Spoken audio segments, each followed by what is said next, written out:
बिस्मिल्लाहिर्रहमानिर्रहीम। अस्सलाम वालेकुम नाज़रीन, आप यूट्यूब चैनल देख रहे हैं। मैं इमरान खान हूँ। सबसे पहले तो ये आप अपने जहन में रखें कि पाकिस्तान का मीडिया कुछ भी करे, आलमी मीडिया एक के बाद एक, यानी कभी यूरोप के किसी मुल्क से आ जाता है, कभी बरतानिया से, कभी अमेरिका से, कभी ऑस्ट्रेलिया से, एक के बाद एक जो है वो डी चौक में होने वाले सानिया की कवरेज कर रहा है और सब इसके ऊपर रिपोर्ट्स जारी कर रहे हैं और पूरी दुनिया में ये बताया जा रहा है कि वहाँ हुआ क्या। अब मेरी इत्तला के मुताबिक कुछ डॉक्यूमेंट्रीज़ के ऊपर भी काम हो रहा है। कुछ पाकिस्तान के अंदर जर्नलिस्ट हैं जो इसके ऊपर डॉक्यूमेंट्री पे काम कर रहे हैं और वो सोशल मीडिया पे, और पाकिस्तान का मीडिया तो चलाएगा नहीं और कोई इंटरनेशनल मीडिया पे वो डॉक्यूमेंट्रीज चलेगी। और कुछ जो बैन अवी मीडिया है वो भी डॉक्यूमेंट्रीज के ऊपर काम कर रहा है, वहाँ पे विजुअल्स कलेक्ट हो रहे हैं और तमाम हकायक इकट्ठे किए जा रहे हैं। जल्द ही ये डॉक्यूमेंट्री भी ऑन एयर हो जाएगी और इसमें कुछ इस किस्म के हकायक होंगे कि जो इससे पहले आपने नहीं सुने होंगे। इन्वेस्टिगेशंस हो रही हैं, सहाफ़ी अपना काम कर रहे हैं।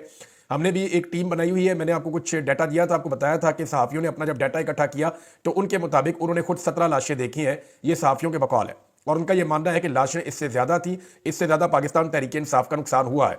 एक के बाद एक रिपोर्ट आती है, मजीद मामला जो है वो क्लियर हो जाते हैं। मिसाल के तौर पे ये जो रिपोर्ट आई है जो इंडिपेंडेंट उर्दू ने दी है, मैंने आपको पिछले वीलॉग भी बताया था, खातून जर्नलिस्ट हैं, उन्होंने बड़ी अच्छी रिपोर्टिंग की है। बता रहे हैं उस रात अस्पताल में कर्फ्यू था। पॉली क्लिनिक के अहदेदार ने एहतजाज की रात अस्पताल की सूरत हाल बयान करते हुए कहा कि यह हकीकत है कि एहतजाज की रात इतना रश था कि हम तरीक़ाकार को फॉलो ही नहीं कर सके। उन्होंने कहा हमारे पास 2 रोज़ में 5 जख्मी पुलिस एहलकार आए, कोई रेंजर्स का एहलकार नहीं आया। उस रात अस्पताल में बिल्कुल कर्फ्यू लगा दिया गया था और कहा गया कि कोई मालूमात बाहर नहीं जाएंगी। इसी वजह से मालूम नहीं हो सका कि बेशतर अफराद को कहाँ गोलियां लगीं। यहाँ सवाल भी ये उठता है कि अगर 10 अफराद की अमवात हुई है तो क्या अस्पतालों में उनके लवाकिन नहीं आए, या ये लाशें कहाँ गई, इन्हें अस्पताल से कौन लेकर गया। यही सवालात हमने पॉली क्लिनिक अस्पताल के अहदेदार से भी किया, जिस पर उन्होंने बताया कि जख्मियों और लाशों को अस्पताल में पुलिस लाई थी, जिन्हें बाद में उन्हीं के हवाले कर दिया गया। अब पुलिस अगर उनके साथ तफसीलात शेयर करना चाहे तो कर सकती है। हमारे पास कोई भी फैमिली मेंबर अपने घर के फर्द को अस्पताल नहीं लाया, तमाम अफराद को पुलिस अस्पताल लाई थी, क्योंकि ये सारे लोग फैमिलीज के साथ नहीं आए थे ना, ये तो पार्टी के साथ आए थे। तो जब इनके ऊपर अटैक किया तो लोग उस वक्त भाग रहे थे। तो अब जब जो लाशें या जख्मी वहाँ अस्पताल पहुंचे, चाहे वो अपनी मदद आपके तहत पहुंचे, वो पुलिस ने बाद में कंट्रोल ले लिया था। ये बात ठीक है। अब नाज़रीन कुछ डॉक्यूमेंट्रीज के ऊपर मजीद काम हो रहा है जो आने वाले दिनों में आपको नजर आएंगी। पाकिस्तान तहरीक इंसाफ ने एक व्हाट्सएप नंबर भी जारी कर दिया है, इसकी तफसीलात मैं आपके साथ शेयर कर देता हूँ और जिसके बाद भी कोई विजुअल हो वो शेयर करें। आज कुछ लोगों ने मुझे कुछ वीडियोस और तस्वीर भिजवाई है, मैं भी इस नंबर पे भेज दूंगा, फॉरवर्ड कर दूंगा। हो सकता है वो उनके लिए नहीं हो। अगर आपके पास इस्लामाबाद में रियासती कत्लेआम से मुतल्लिक जुल्म बर्बरियत का फोटो या वीडियो रिकॉर्ड है, शोहदा और उनके जनाजे की वीडियो है, लापता लोगों की तफसीलात हैं, तो बराए मेहरबानी इस व्हाट्सएप नंबर पर भेज दें, मैसेज कर दें और जो मालूमात देगा उसका नाम और नंबर मुकम्मल तौर पे सीगा राज में रखा जाएगा, किसी को नहीं बताएंगे कि किसने ये दिया है।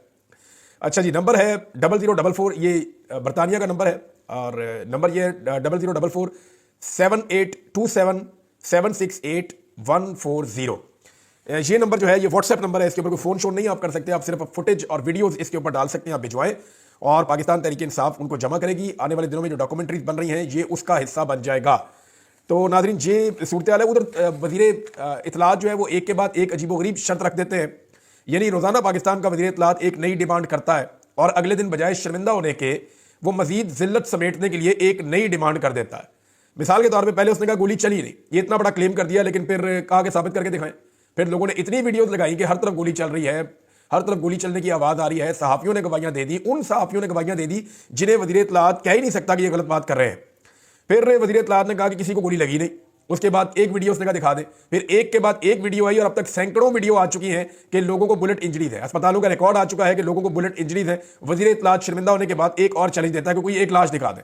फिर एक नहीं बल्कि 12 लाशें पाकिस्तान तहरीक इंसाफ ने अब तक दिखा दी हैं कि ये 12 लोग शहीद हुए हैं सानिया डी चौक में। लेकिन फिर शर्मिंदा होने के बजाय कहा कि ये लोग तो कहीं और मारे गए हैं, ये तो लाशों के ऊपर झंडे डाल रहे हैं पीटीआई के। अब मैं ये जानना चाहता हूं कि अता तारड़ साहब के घर में कोई फौत हो, खुदा ना खास्ता अल्लाह ना करे, तो कोई उसके ऊपर ले जाके नून लीग का या पीटीआई का झंडा डाल सकता है? नहीं डाल सकता। कोई भी अपने घर में मरने वाले के जिस्म के ऊपर झंडा नहीं डालने देता, ये कोई लाश की तौहीन नहीं करने देता। ये वही लोग हैं जो पीटीआई के एहतजाज के अंदर, और उनकी तस्वीरें हैं बाकायदा, ये जितने लोग वहां पर शहीद हुए हैं उनके मोबाइलों के अंदर, उनके दोस्तों के मोबाइलों के अंदर जो लोग उनके साथ गए थे उनकी तस्वीरें, वो पहले वहां पर सेल्फियां बना रहे थे, तस्वीरें बना रहे थे और बाद में उनकी डेड बॉडी पड़ी हुई थी। अब ये लोग, ये तो साबित हुआ कि ये सारे लोग डरने के लिए गए थे। बाद में इनका इंतकाल कैसे हुआ? उसी बीच में हुआ ना, और तारीख भी वही है इनके इंतकाल होने की। अच्छा, अब ये कहते हैं जी कोई एक स्नाइपर दिखा दे। वो पहले जो है वो लोगों ने पकड़ा भी था एक स्नाइपर को और वो गन भी लेके आए थे, लोगों को भी दिखाई थी, बल्कि एक वीडियो बन रही थी कि वहां पे स्नाइपर बैठा हुआ और वो वीडियो बना रहे थे जहां से गोली चलती थी, लोग दिखा रहे थे। लेकिन अब वो ये कह रहे हैं कि गोली चलती हुई दिखाएं। ये नहीं कोई हॉलीवुड की फिल्म बन रही थी, वजीर इत्तलात का दिमाग काम नहीं करता, कोई हॉलीवुड की फिल्म बन रही थी कि वहां पे एक एक चीज को फिल्माया जाएगा, एक एक सीक्वेंस पूरा दिखाया जाएगा, बल्कि गोली आते हुए भी दिखाएंगे। कल को ये कहेगा जी गोली ट्रेवल करती हुई दिखाएं कि ये वाली गोली जो वहां से चली है वो ट्रेवल करती हुई आई है, वो इस आदमी के जिस्म के अंदर पैवस्त कर गई है। तो ये तो इस तरह की शरायत रखेगा, इनसेन है, ये पागलपन है। वो जो आदमी कंटेनर के ऊपर नमाज पढ़ रहा था उसके ऊपर क्लेम कर दिया जनाब कि वो बंदा जो है वो टिकटॉक बना रहा था, नमाज नहीं पढ़ रहा था।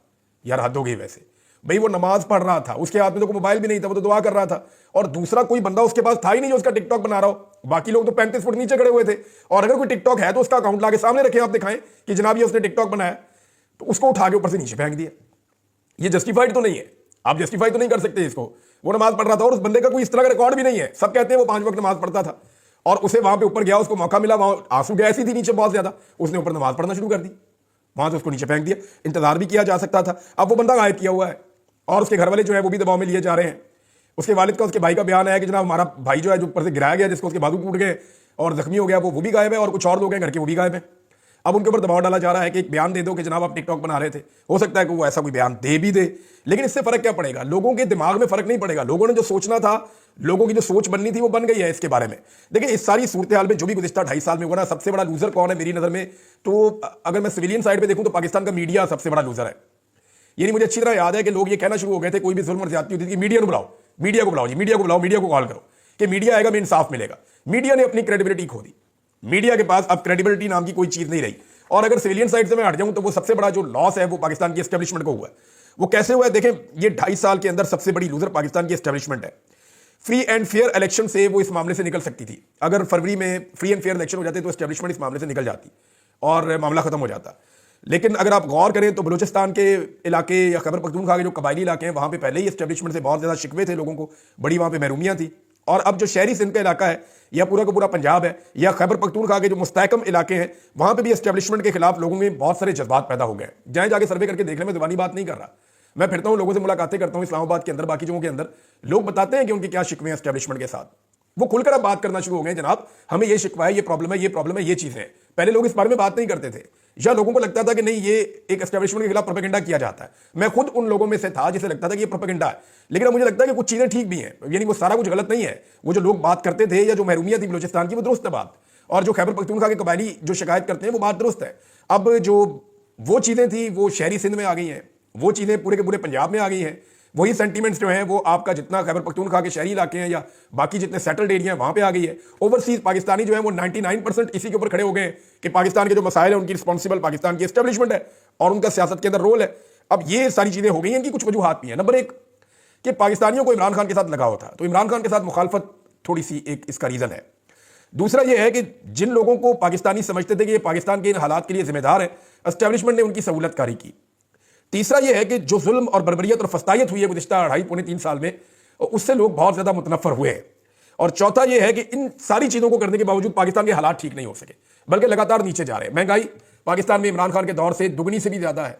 यानी अभी जब मैं आपसे बात कर रहा हूँ तो रात को दोबारा पेट्रोलियम मसनूआत की कीमतें बढ़ गई हैं। आलमी मंडी में दुनिया में कम हो रही है, पेट्रोलियम मसनूआत की कीमतें पाकिस्तान में बढ़ रही हैं। ये एक अजीब फार्मूला हमारे मुल्क में लगा हुआ है। 3.72 पैसे जो है, 3 रुपए और 72 पैसे पेट्रोल और 3 रुपए और 29 पैसे डीजल की कीमत मजीद बढ़ा दी गई है, जबकि आलमी मंडी में पेट्रोल सस्ता हो रहा है, पाकिस्तान के अंदर पेट्रोल महंगा हो रहा है। हालात ठीक नहीं हो रहे ना, मईशत नहीं संभल रही, सरमायाकारी नहीं आ रही, एक्सपोर्ट्स नहीं बढ़ रही, किसानों का भला नहीं हो रहा, मजदूरों का भला नहीं हो रहा, मेहनत कश का भला नहीं हो रहा। जो लोग काम जानते हैं, माहिरीन है, वो पाकिस्तान को छोड़ छोड़कर जा रहे हैं। जितने टैलेंटेड लोग हैं, पढ़े लिखे लोग हैं, वो पाकिस्तान को छोड़कर बाहर जाना चाहते हैं। और बहुत बड़ी तादाद में जो मजदूर तबका है वो भी पाकिस्तान छोड़ छोड़कर बाहर जा रहा है। इतनी बड़ी तादाद में पाकिस्तान की तारीख में लोग एक साथ बाहर नहीं गए जितनी बड़ी तादाद में अब पाकिस्तान से लोग बाहर जा रहे हैं। सरमायाकारी बिल्कुल लोएस्ट के ऊपर आ गई है। ओवरसीज पाकिस्तानी जो पाकिस्तान को उठा सकते हैं वो पाकिस्तान से या पाकिस्तान की पॉलिसी से, इस वक्त रियासती पॉलिसी से नाराज हैं और उनका यहां पे कॉन्फिडेंस नहीं है। इन सारी चीजों को आप इकट्ठा करके देखें तो एक फेलियर है जो इस हुकूमत में हुआ है। या तो ये हालात को ठीक कर देते तो उससे भी लोगों को थोड़ा सा रिलीफ मिल जाता, वो भी ये नहीं कर पाए, तो फिर लोग अब समझते हैं कि क्योंकि इनकी सहूलतकारी एस्टेब्लिशमेंट ने की है तो वो उनको रिस्पॉन्सिबल समझते हैं। मिसाल के तौर पर मैं आपको एक बात बताता हूँ। ये गुज़िश्ता रात हफ्ते की रात थी और आप में से अगर कोई गया होगा तो वो भी गवाही दे देगा मेरे साथ। ब्लू एरिया इस्लामाबाद, वो इलाका जहाँ पे वीकेंड पे या हफ्ते की रात को बहुत रश होता है, फैमिलीज आती हैं, बच्चे आते हैं, ख़वातीन आती हैं और नौजवान बहुत बड़ी तादाद में इस एरिया में मौजूद रहते हैं। गाड़ियाँ आती जाती रहती हैं, एक रश लगा रहता है यहाँ पे। जैसे तहजीब बेकरी का इलाका है, सामने वो KFC का और जो आसपास दूसरे जो इस तरह की जगह है वहाँ पे बहुत रश लगा होता है, लोग बहुत बड़ी तादाद में आते हैं इस्लामाबाद में। लेकिन गुज़िश्ता रात कोई भी नहीं था, यानी इक्का दुक्का लोग आ रहे थे। ये मैं आपको 10-11 बजे के आसपास की बात बता रहा हूँ, हालांकि यहाँ लेट नाइट तक लोग रहते हैं। वो रौनक ही नहीं थी इस्लामाबाद में। यानी लोगों ने इतना इंपैक्ट लिया है, ऐसी वहशत आ रही है इस्लामाबाद की फ़ज़ा के ऊपर कि लोग निकल के उस एरिया में आए ही नहीं।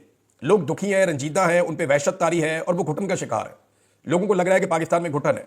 ये जहाँ पे खून बह जाता है ना अपने हमवतनों का, वो लोगों को तकलीफ देता है, वो लोगों को अजियत देता है। मुझे अच्छी तरह याद है जब APS का सानिया हुआ ना पेशावर में, तो उसके बाद 2 मरतबा ऐसा हुआ कि मुझे किसी काम से पेशावर जाना था, फिर मैं गया ही नहीं। यानी मैं पेशावर जाना चाह रहा था, फिर मैंने कहा छोड़ो यार, मैंने उनको फ़ोन किया, मैंने कहा आप इधर आ जाए। यानी मेरा वहाँ जाने को दिल नहीं किया, मुझे ऐसे दिल को कुछ होता था, मुझे लगता था कि मैं क्यों जाऊँ पेशावर में। मेरे दिमाग में वही सारा आता था जैसे वो मैंने देखा जाके, क्योंकि मैं पहले दिन फ़ौरन जल्दी पहुँच गया था, तो मैंने देखा कि बच्चों के साथ क्या हुआ वहाँ पे, किस किस्म का जुल्म और बर्बरियत हुई थी आर्मी पब्लिक स्कूल में। तो मुझे बड़ा दुख हुआ था, तो मुझे वहशत होती थी, मैं वहाँ नहीं जाना चाहता था, दिल को बुरा लगता था। दोबारा 1-2 मरतबा ऐसा हुआ। लेकिन वक्त जो है वो एक ऐसी चीज़ है, वो बहुत बड़ा मरहम होता है।